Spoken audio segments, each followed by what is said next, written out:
Entonces, ¿qué nos dicen? Esto nos repiten mañana, tarde y noche.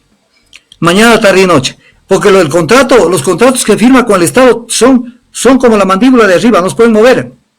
Son ley entre las partes. Y esto nos puede tocar. Porque es de la inseguridad jurídica. Y eso no es cierto. Y lo voy a explicar. A ver, ahora a partir de ahora sí pilas. El principio que contempla esto de que el contrato es ley entre las partes se lo utiliza con la siempre se utiliza en el derecho, se utiliza terminología latina, de latín. Es el principio pacta sunt servanda, que está contemplado en el artículo 1561 del Código Civil, que dice que todo contrato legalmente celebrando es una ley para los contratantes y no puede ser invalidado sino por su consentimiento mutuo, pero no se queda allí, pues. Dice, o por causas legales. O por causas legales. O sea, un contrato puede ser invalidado por causas legales. Entonces, esto es importante. No es que ya está y esto no se lo puede tocar. El artículo 1461 del Código Civil habla de que para que una persona se obligue a otra por un acto o declaración de voluntad es necesario. Es necesario lo siguiente, que sea legalmente capaz, que consiente en dicho acto, consentimiento, y que el consentimiento no adolezca de vicio. Y viene un tema, que tenga una causa lícita, y lo más importante, que recaiga sobre un objeto lícito. Entonces, para que una persona se obligue a otra, tiene que haber un objeto lícito. Si no hay eso, no hay contrato que es ley entre las partes. Y el Código Civil en el artículo 1697 dice, es nulo todo acto o contrato a que falte alguno de los requisitos que la ley prescribe para el valor del mismo acto o contrato, según su especie y la calidad o estado de las partes. Y más claro, el Código Civil en el 1478, artículo 1478, nos dice qué es esto del objeto ilícito. Porque si hay objeto ilícito, el contrato se invalida. Dice, hay objeto ilícito en todo lo que contraviene el derecho público ecuatoriano. O sea, no se puede firmar un contrato en donde se viole la ley o se viole la Constitución. No se puede, porque eso que se firmó es nulo. Entonces no es que el contrato es ley entre las partes y la seguridad jurídica y hay que respetar. Ah, carajo, si me vienen a firmar un contrato donde lo explotan al Ecuador y lo hacen añicos. Por eso yo me refería, por ejemplo, el artículo 71 de la ley de hidrocarburos, que dice que la participación del Estado en los contratos, la participación del Estado se regulará por precios efectivos de venta o de referencia. Efectivos de venta. Y luego dice que es un precio de referencia. Es el precio promedio ponderado del último mes de ventas. O sea, la diferencia entre el precio de referencia y el precio efectivo de venta es mínima. Voy a poner un ejemplo, estamos en diciembre. Si hoy tenemos que hacer participar el Estado en algún contrato, tenemos que fijar esa participación en base al precio de diciembre del 2025. Y si utilizamos un precio de referencia, tendrá que ser del último mes, o sea, de noviembre del 2025, del último mes de ventas externas de hidrocarburos. Entonces, por lo tanto, no hay una diferencia mayor entre noviembre y diciembre, porque el petróleo no se cae en precio, por decir algo, está en 60 y cae a 20 el otro mes. Entonces, cuando se firmaron los contratos con Maguad, se firmaron los contratos bajo un precio referencial que en ese momento era el precio referencial en la firma del contrato, pero que ya no era el mismo después. Contratos con precio referencial de $20, por poner un ejemplo. Y el precio del petróleo valía $65. Y la empresa se llevaba la diferencia entre 20 y 65, $45 al bolsillo. Al Ecuador le hacían lero, no recibía un solo dólar. Y aparte de eso, la empresa participaba de un porcentaje de los $20. Y al Estado le daban una participación de más o menos un 20% de los $20. El Ecuador recibía $4 y la empresa recibía más o menos $45 más sus utilidades. $4 más, o sea, $49 versus $4. Robo, atraco, sucios. Eso hicieron. Y eso querían que se mantenga. Y en el gobierno de Palacio se dictó la ley 2642. ¿Para qué? Para que el Estado al menos participe en la mitad de los precios del incremento de los precios internacionales del petróleo. porque era incluso una ley favorable a las compañías que no podía ser así, porque era un poco decir, apartamos en dos la utilidad que se ha obtenido por los altos precios del petróleo, y la empresa no tenía por qué tener esas tasas internas de retorno, leoninas. Entonces, ahí entendemos lo que es que un contrato no puede contravenir el derecho público ecuatoriano, en este caso violar el artículo 71 de la ley de hidrocarburos. Y entonces viene la pregunta, ¿tenía que ese contrato respetarse? No se lo podía respetar, pues. ¿Cómo se puede respetar un contrato que viola el derecho ecuatoriano, la Constitución, las leyes? Entonces, esto es importante verlo para que entendamos qué es lo que estaba de por medio. Y ya analicé un poco lo de la ley 42-2006. Ahora voy a pasar a otro tema, del mismo tema, pero ampliarlo totalmente el espectro. Las fuentes del derecho, y esto vuelvo a decirlo, no es una entrevista.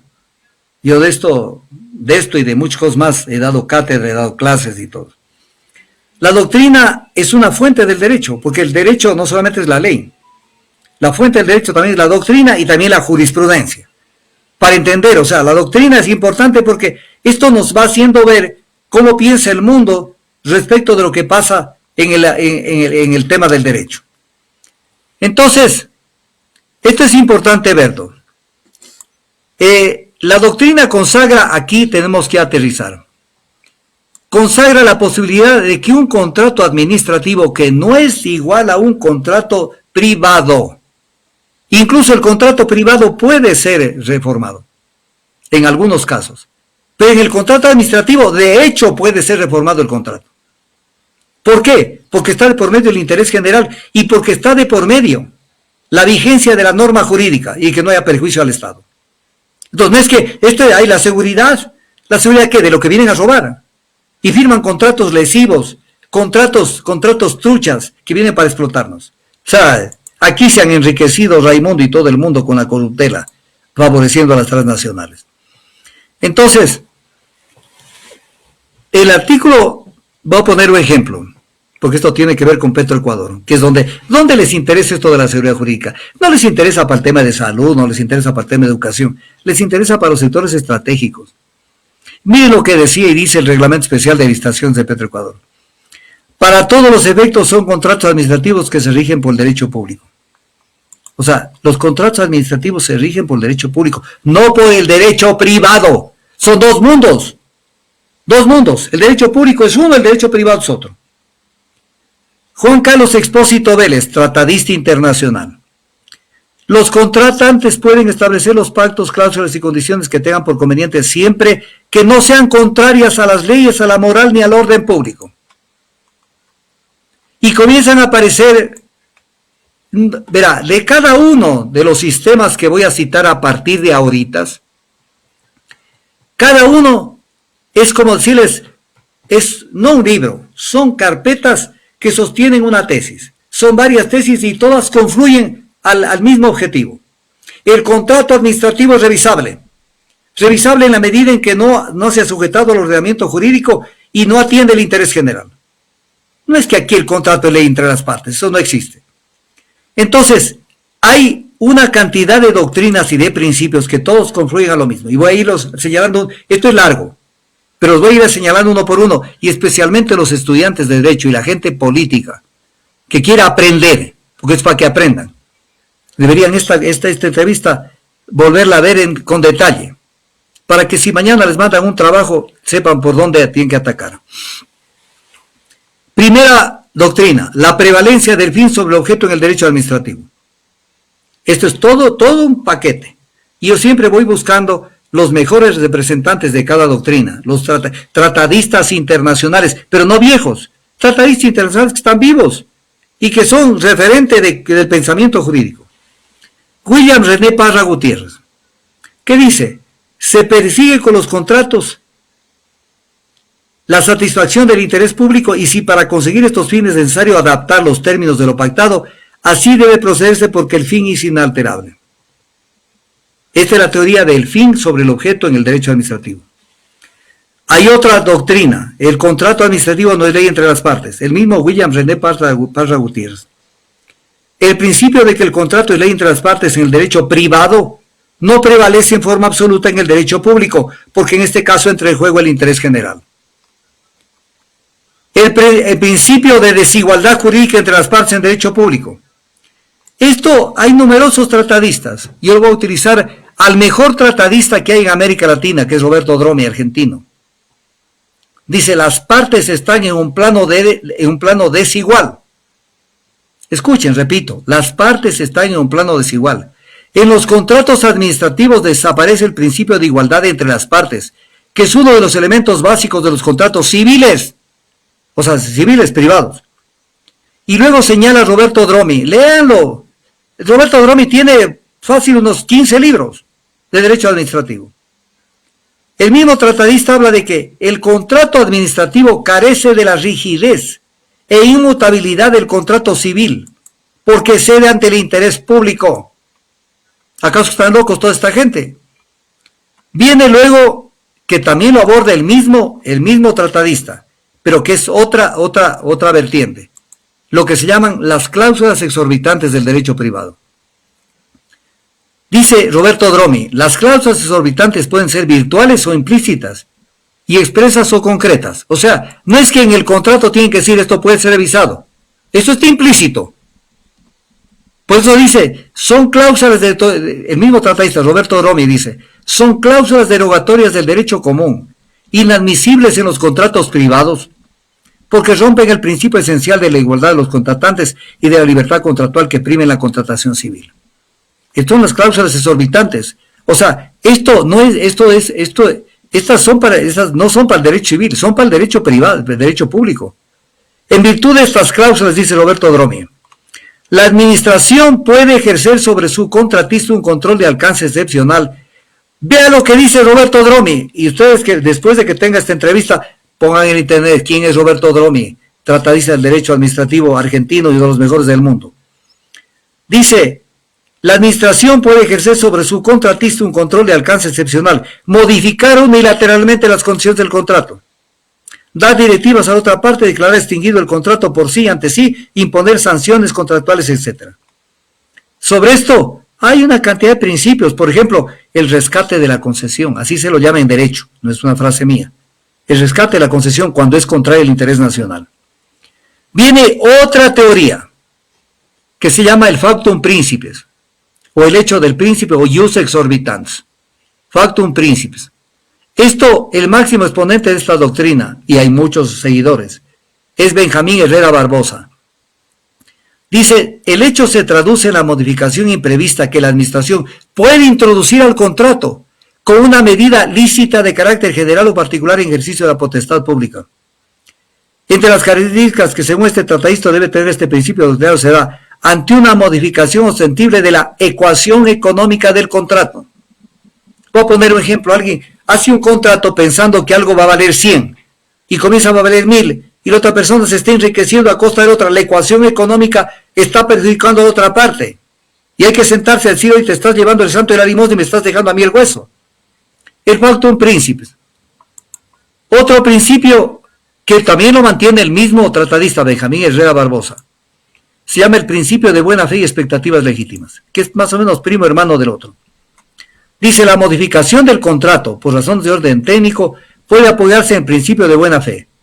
Si entendemos como buena fe el ánimo de obrar sin querer causar daño a otra persona, es claro que el contratista no se puede negar a admitir la modificación del contrato por razones técnicas, cuando que ello resulte indispensable para el cumplimiento del propósito negocial, ya que lo contrario significaría que él, sometiéndose enteramente a la letra del contrato, pretende causarle daño a la administración. La zapada, yo ya firmé y me mantienen. Sí, pero me estás estafando, me estás dando una participación al Estado sobre un precio referencial de $20 y del petróleo, y el petróleo ya vale $65 y te estás llevando $45 extras tú. O sea, te estás enriqueciendo por las santas aquí en el Ecuador. Entonces, este principio, por eso dice Benjamín Herrera Barbosa que tampoco esto es nihilismo. El límite en una modificación contractual dice es que el contratista mantenga la misma expectativa de ganancia prevista en el contrato al momento de celebrarse. ¿Quién argumenta a favor de las compañías petroleras? Dicen que el contrato petrolero es un contrato conmutativo. Pero Joserán dice que el valor de las prestaciones de cada parte se fijan definitivamente en el momento de su perfección. El valor de las prestaciones es expresado en la ecuación económica financiera del contrato, la misma que hay que tratar de conservar, pero es imposible hacerlo cuando uno de los componentes básicos, por ejemplo, un precio referencial fijo del petróleo para el cálculo de la participación del Estado, no se puede sostener. Si ha cambiado el precio referencial, tienes que sentarte a negociar conmigo. Viene otra teoría, la teoría de la imprevisión. La teoría de la imprevisión se alega después de la suscripción de un contrato y no antes. Y tiene como objeto la modificación económica del contrato por evidente lesión económica, es la palabra. Lesión económica. Gustavo Gómez Aranguren, otro tratarista de la teoría de la imprevisión, dice, se trata de un mecanismo establecido para regular los desequilibrios económicos de los contratos, originados por riesgos que ninguna de las partes estuvo al cabo de poder anticipar en el instante de suscribir el contrato. O sea, esta teoría de la imprevisión parte de la buena fe.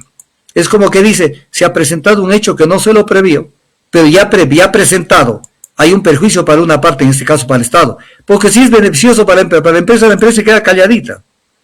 Entonces, este es un tema que tiene que ver más no con el dolo, sino con la culpa. Hay otro principio que también tiene sus exponentes, la doctrina del ius variandi. El poder de modificación del contrato se lo conoce como el ius variandi, el derecho que cambia, quiere decir. Es la prerrogativa de mayor impacto en la contratación administrativa, explicable en la medida en que está en juego el interés general y en el que el contratista tiene garantizado que la administración pública le mantendrá el equilibrio financiero con ocasión de dicho poder de modificación. No es que el Estado lo va a explotar, pero le está diciendo, miremos la ecuación económica financiera y no te lleves todo tú, pues. Tenemos que ver cómo se lo hace. Viene otro principio, que es un principio tan viejo como el derecho romano. Fíjense, la gente cree que esto es de ahorita. En el derecho romano existe el principio rebus sic stantibus, mediante el cual se establece que las obligaciones subsisten mientras las circunstancias originales no hubieran experimentado fundamental modificación. Caso que ponía el ejemplo del precio del petróleo. O sea, el contrato con $20 el precio del petróleo, si el precio del petróleo se hubiera mantenido durante todos los años de ese contrato, firmados por Maguad, no se tendría que aplicar nada. Pero sucede que el precio del petróleo cambió. Entonces las circunstancias originales experimentaron un cambio y exigen una modificación. El principio rebus sic stantibus. Y que les cuento, este fue el principio que se aplicó para dictar la ley 42/2006. Viene otro principio, la lesión en los contratos. Ello permite reclamar una indemnización de perjuicios desde que se produjo la lesión. Roberto Dromi, tratadista argentino, basta contemplar aquellos contratos públicos que se califican con el término acuñado del derecho civil de leoninos. Así se dice en el derecho civil, derecho privado. Dicen, este contrato es un contrato leonino. Pero en el derecho administrativo, dice Roberto Dromi, se llaman lesivos. Lesivos. Y aún en los contratos, dice Roberto Dromi, es posible que se verifique la existencia del vicio de lesión. Pero aquí voy a poner un ejemplo que ni siquiera en el derecho privado el contrato es ley entre las partes. Por ejemplo, nada más que un ejemplo vale la pena. En el contrato de compra-venta puede rescindirse por lesión enorme. Artículo 1829 del Código Civil. El vendedor sufre lesión enorme cuando el precio que recibe es inferior a la mitad del justo precio de la cosa que vende. Y el comprador a su vez sufre lesión enorme cuando el justo precio de la cosa que compra es inferior a la mitad del precio que paga por ello. O sea, está previsto, incluso en el Código Civil, en un contrato privado, que puede haber lesión enorme y que obviamente hay que presentar una acción por lesión enorme para que no pueda haber un perjuicio en contra de una de las partes. Entonces, es un tema que hay que tomarlo en cuenta a veces, cuando se fijan precios que no son los reales del mercado y a veces terminan teniendo problemas. Entonces, el contrato en materia privada incluso no es ley entre las partes. Lo estoy demostrando, el tema de la lesión enorme. Peormente en el sector público. Entonces nos quieren hacer creer que no, que el tema es sencillito, que esto hay que respetarlo. ¿Respetarlo qué? te vienes a llevar el santo y la limosna. Vea esos contratos de Progi que acaba de... Violatorios de todo lo que es. Vamos a respetar los contratos. Entonces, el contratista tiene que entender que si va a un país, tiene que llegar a hacer una contratación transparente, de mutuo beneficio para el contratista y para el Estado.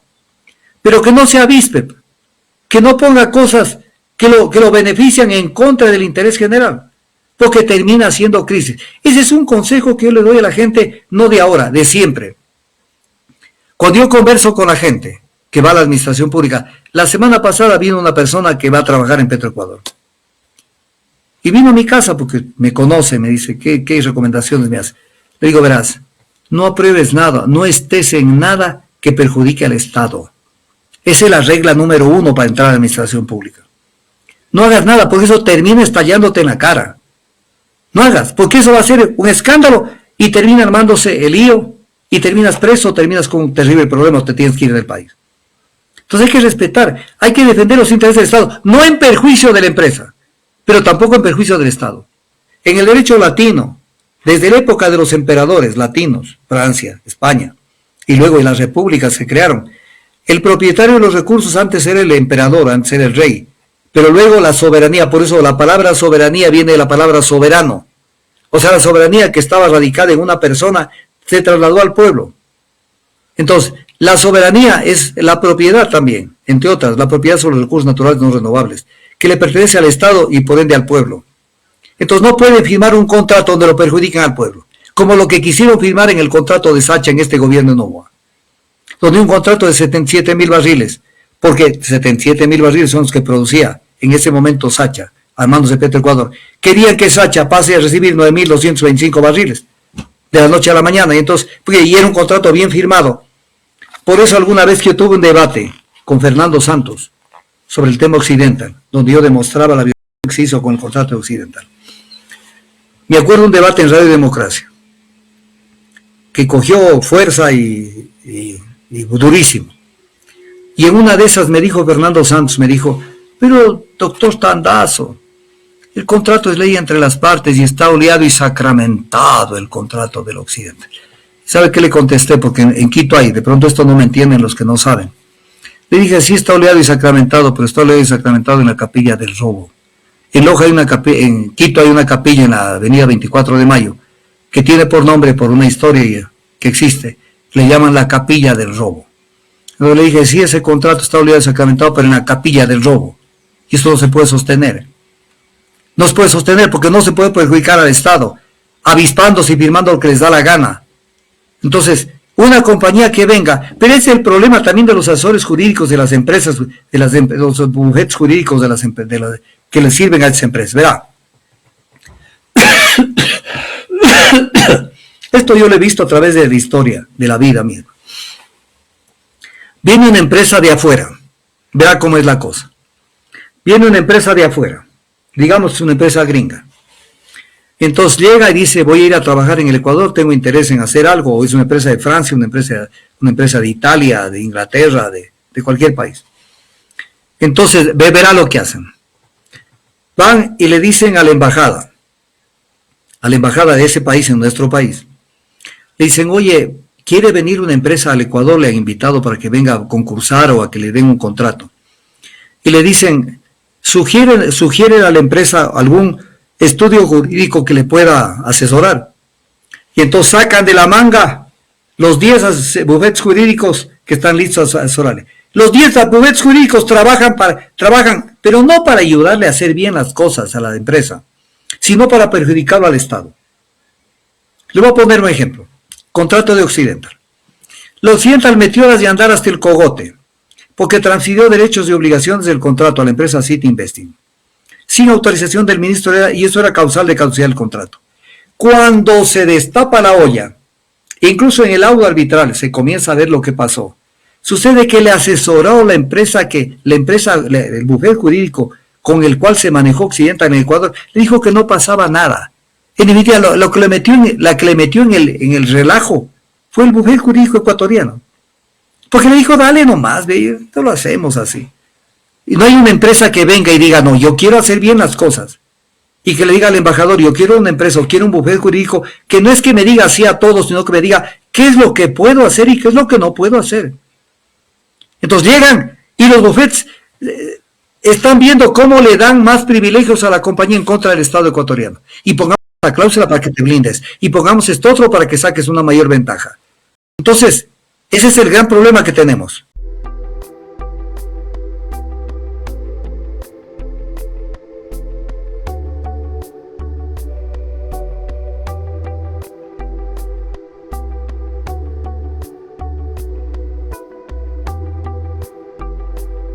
Ojalá y aparecieras antes de perder la conciencia,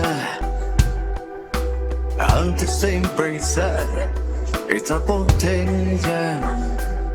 Ojalá se pudiera en un suspiro borrar mi memoria, con una copa cambiar nuestra historia. Ojalá.